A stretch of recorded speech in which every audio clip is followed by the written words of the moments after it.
This is the fourth episode in a series covering the design and construction of a clock for my relay computer. In the last episode I took a deeper dive on the relay ring counter design which got me to this point. Here we have a schematic which, when implemented and powered up, will produce the pulse trains below and ultimately the desired clock signal. One thing I didn't go anywhere near though was how I set up the circuit to achieve a specific frequency.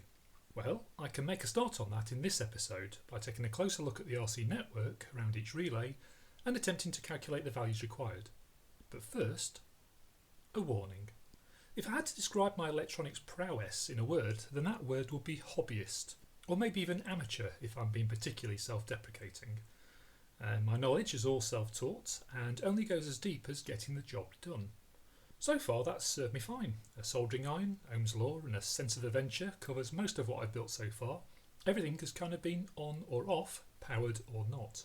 Now though, I'll need to up my game a bit and start understanding how components interplay and calculating an outcome rather than just trying it. So what am I saying here? Everything I'm about to share is going to be pretty basic to someone who knows electronics well. Everything I'm about to share might be ignoring certain properties or effects for simplicity. Some parts of what I'm about to share might even just be plain wrong. If you spot something though, please do comment.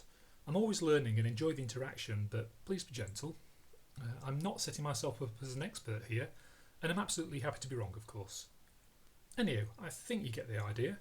Let's get on to the oversimplified, potentially incorrect mathematics. Right, where to start? I think the best approach for this is to start with the target frequency and work back from there. We know we're targeting a 6 Hz clock signal, which means the clock signal should go on and off as a complete cycle 6 times a second. If I extend the clock diagram slightly, then I can fit that in.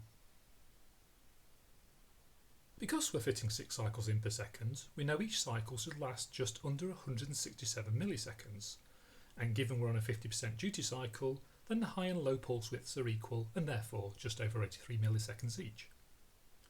As the computer runs on 12 volts, I'm also targeting a clock signal amplitude of 12 volts.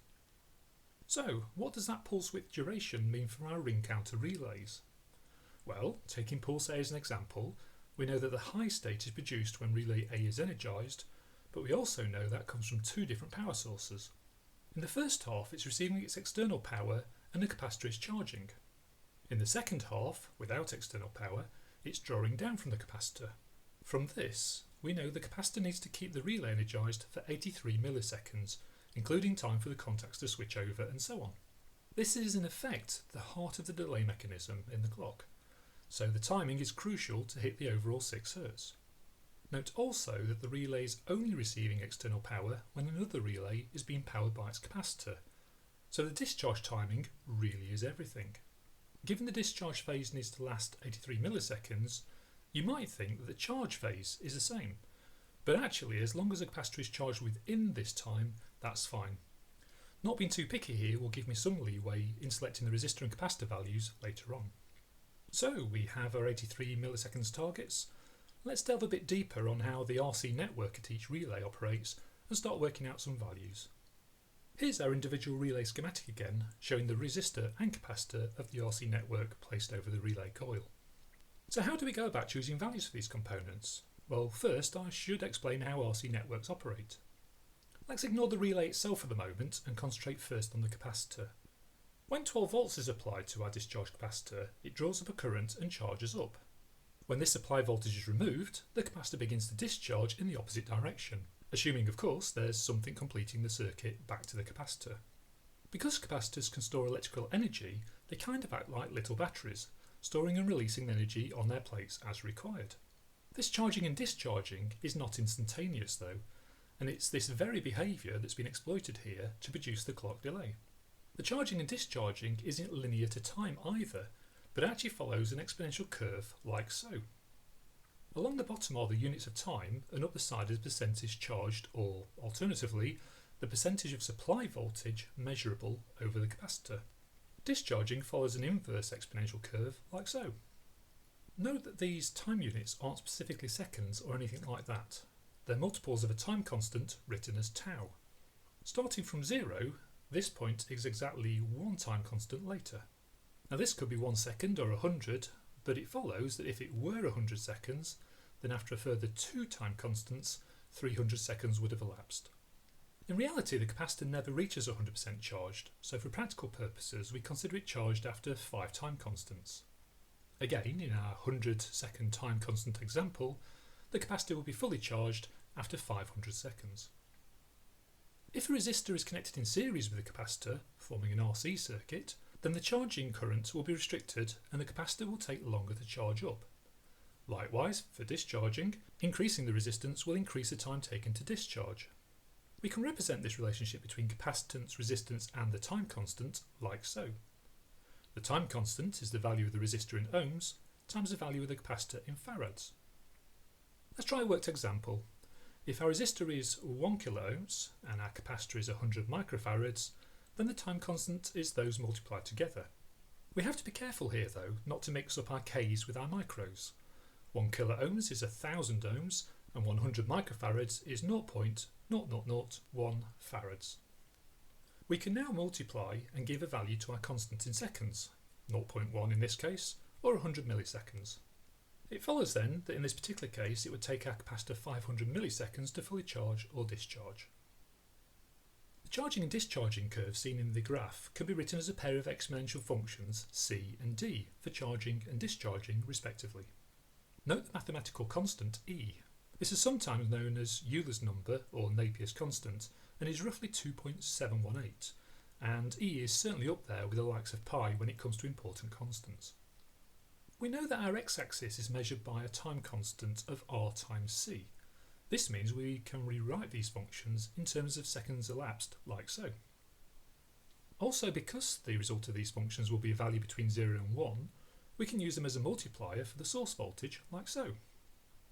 We now have a set of functions to tell us how much voltage we can expect across the capacitor after a certain duration of charging or discharging. Let's try a worked example. For our circuit schematic shown, our time constant is 100 milliseconds, meaning the capacitor will be considered charged after 500 milliseconds. But what about after 200 milliseconds? Well, placing our known values into the charging function, we can calculate the capacitor would reach around 10.38 volts. Similarly, we can calculate that after 50 milliseconds of discharging from full, we would reach 7.28 volts. Cool, so let's unignore our relay and see what impact that has on the RC network. Well, the coil in the relay has a known resistance, and for the 12 volt relays I'm using, the data sheet states 1029 ohms. This creates an interesting split in our time constant because the charging and discharging circuits differ in resistance. When externally powered with capacitor charging, the routes through the circuit are as follows. For the purposes of the RC leg then, our calculation holds. When the external power is cut, we begin running off the capacitor like so. Note now though, we effectively have 2 resistors in circuit. Fortunately, resistance in series is easy to calculate. We just add the values together, making a total of 2029 ohms. Let's calculate our discharge time constant on that basis. So, as you can see, increasing the resistance increases the time constant. And in this current circuit, the capacitor will charge up roughly twice as quick as it will take to discharge. Okay, we're getting near, yeah? Actually, no. Remember the overall ring counter schematic? Can you spot the problem? It's over here. The relays I use contain 2 sets of individual switches, which means if I want to use 3, I've got to bring in a second relay. Let's adjust our schematic to show this. The charging route is unaffected and remains as before, but the discharge route now looks like this. We now have 2 coil resistances in parallel, followed by a 1000 ohm resistor in series. Resistances in parallel are slightly more complicated to calculate and look like this. From this, we can see the resistance across the 2 relay coils is 514.5 ohms. As such, this should make the time constant shorter for discharge, but let's check on that. Indeed, we're now down to 151.45 milliseconds from the previous 202.9 milliseconds. Because I want the discharge time delay to be consistent across all stages in the relay counter, it will be simpler to just double up the relays across the board, even if I'm not using all 4 contact sets provided. I feel a bit of breadboarding coming on, to prove these calculations. But before that, let's just quickly adjust the prediction based on the capacitors and resistors I happen to have laying around right now. Let's switch out the capacitor for a 47 microfarad one and the resistor for a 220 ohm one. That gives us new time constants as follows. So let's take a break from this slideshow and try this calculation out on a breadboard and with my USB oscilloscope. And what I'm looking to see is the familiar charging and discharging curve shape, and, with a quick calculation, 20 milliseconds into charging, which is around 2 time constants, we should reach around 10.27 volts, and 20 milliseconds into discharging, we should reach around 6.72 volts. Note that in the formula I'm dividing our time point t in milliseconds by the time constant tau in milliseconds. Dividing milliseconds by milliseconds is the same as seconds by seconds for this purpose, so that's fine and I'm doing this knowingly, but you do have to watch out not to mismix your units. Anyhow, let's see if these calculations actually have any bearing in reality. Right, well, here's the breadboard set up, and if we look down here very closely, there's the capacitor and the resistor, so they're in series with each other. And then going down to the ground line down here, and then over here we've got the power connectors here going over to a set of relays. Right, now this is going to be a bit hard to focus on. So effectively here we've got two relays, the one you see in front and the one behind it. They are both wired up in parallel as we saw earlier on. So basically there's two power cables there going over to that. The three there is just where I brought over a set of contacts, but I'm not going to be using those just yet. On the other side over here is where all the negative lines come back down, so all the ground lines, and that then just goes through the usual test board over here. Now for this case I'm just going to be using this switch here, which then goes out here and just provides power to these coils. So I've now got a new toy that I hadn't got before, and that's over here, and that's this picoscope, that's how you pronounce it. So here then I've got two scope leads coming out. Those go down here around the chair at the bottom there, a lovely yellow cushion, and straight into here. So the first one is going to be coming in to the where the feed goes out to the relays. So that should be just reporting either voltage on or voltage off when we're charging up. The next lead then comes out just between the capacitor and the resistor. And that means then basically I'll be able to get a read of exactly what the capacitor's up to. Now the diagram we saw earlier on actually has the relay, so the resistor down here, and the wire link will be here, which is how I'll have it when it's basically set up. But if I don't put them this way around, all you'll keep on reading is just this connection up here, so it'll just always be on or off, so you won't actually see this capacitor, so that's quite important. Right, okay, and so just to finally finish off here, then the two ground leads here just go straight back to ground over here. So here we go, everything's set up ready to go. So what you can see here on my screen is the picoscope software. Now again, I'm a Mac user, so not everything is always available or works properly, and in this case it's a beta version of the software that we're using, but that's fine, it does the same job. And if I just start with this recording, so I'm just going to take the trigger off, you can see there's both the leads coming in at 0. There's quite a bit of noise on these, and this is only a relatively cheap USB scope actually, this one, so it's only 8-bit, so there will be a little bit of noise. Plus actually on these as well, there's sometimes they'll pick up like frequencies around us, so actually if I touch one of these on my finger, you'll see a clear 50 Hz signal floating around, and that's just because I'm acting as a massive antenna for all the mains electricity that's around me. So there'll be a bit of that in there as well. The best we can sort that out is by keeping all these wires short, so if you keep them nice and short, that should solve that problem.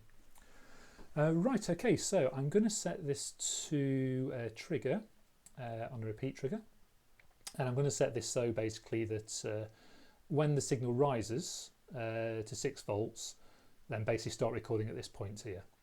And I'm doing that on channel A, which is the one that's over here. So what I should see there is that go from off to on. Okay, well that's all running, let's try that. And there's a signal, and if I press it another time, you just get another trace, and basically every time I press it, it'll take a new trace. Okay, well, let's see what we've got here then. So as we said, we're looking for 12 volts on that first line, which is perfect, and here's the charging circle that you're seeing on the red line, which is just coming here on the capacitor. So if I drag a bar here, I know that I said at 20 milliseconds we had an expectation of what it would be, and if I drag that down to the point where it intersects 20 milliseconds, which is about there, we're getting 10.32 volts, which actually I predict it should be about 10.27. So I'd say that's pretty damn close for that. Now, bear in mind, actually, your components have something like a 10% tolerance in them and things like that. So actually, it's you're never going to get it exact. Right. Okay. Let's do the same for coming back down again. So this time I'm going to look at the falling edge. So I'm looking when this is dropping from 12 volts downwards. And if I do this time, it won't be on the press, but it'll be on the release. And there we go. That's the release of that. And again, I'll just press it again and release, just so I get another graph, and you see that just changes. I'll come back to the blue one in a second, but for the red one, I predicted that after 20 milliseconds, I would be able to see it down to 6.72. So what I'm going to do here is, because it's not fallen exactly where I wanted the line, so I'll bring a guide in from the right, and I'll make sure that I'm starting at that point. That's where I'm going to start my count. And what I'm going to do is put another guide out 20 milliseconds later. So if I drag that out and just take that over to 20 milliseconds, which is about there-ish, that'll do for me. And now I can drag my line back down here and see where the red one intersects. And about there-ish. So I was predicting about 6.72 volts, that's 6.35, a little bit lower than what I was expecting, but again, within the right ballpark. So you can see actually the formulas are pretty much holding. So that's going to be about it for this video, but I'm going to leave you with a little conundrum. This blue one is dropping and then sliding down like this. See if you can tell me in the comments why that is, and if none of you guess right, which I find incredibly unlikely, I'll tell you why that is next time, because it did catch me by surprise, and then after thinking about it for a moment I suddenly worked out what it was. But anyway, that's for next time.